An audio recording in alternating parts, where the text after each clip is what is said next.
ఆగాగు ఏమంటివి జాతి నిపమన సూత సుతునకు ఇందు నిలువ అర్హత లేదందువా? ఎంత మాట. ఇది నిజముగా క్షాత్ర పరీక్షయే గాని క్షత్రియ పరీక్ష కాకూడదు. ఇది కుల పరీక్షయే అందువా? నీ తండ్రి భరద్వాజుని జననం పెట్టిది, అది జుభుక్సాకరమైన నీ సంభవం పెట్టిది.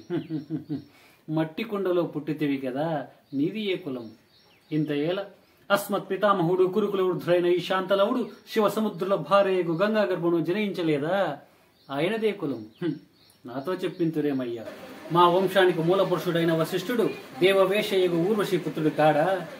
అతడు పంచమ జాతి కన్యయగు అరుంధతి ఎందు శక్తిని, ఆ శక్తి చండాలంగన ఎందు పరాశరుని, ఆ పరాశరుడు పల్లెపడుచు మత్స్యగంధి ఎందు మా తాత వ్యాసుని, ఆ వ్యాసుడు విధవరాండైన పితామహి అంబికతో మా తండ్రిని, పిన పితామహి అంబాలికతో మా పినతండ్రి పాండురాజును, ఇంటి దాసితో ధర్మ నిర్మాణ జోడని మీచే కీర్తించబడుతున్న ఈ విదురదేవుని కనలేదా? సందర్భావసరములను బట్టి క్షేత్ర బీజ ప్రాధాన్యములతో సంకరమైన మా కురువంశము ఏనాడో కులహీనమైనది కాగా నేడు కులమును వ్యర్థవాదములెందులకు.